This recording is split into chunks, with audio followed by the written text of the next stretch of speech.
അതെ, ഇന്ന് പെസഹ വേഴമാണ്. ദൈവം മനുഷ്യർക്ക് വിരുന്നൂട്ടിയ പുണ്യപ്പെട്ട ദിനം.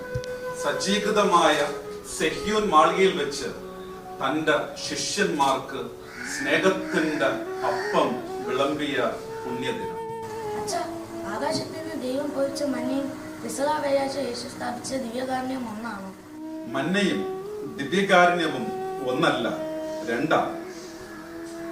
മന്ന ആകാശത്തു നിന്നും ദൈവം മനുഷ്യർക്ക് നൽകുന്നത് ശാരീരിക വിശപ്പടക്കുവാൻ വേണ്ടിയാണ്. എന്നാൽ അത് വിശുദ്ധമാണ്.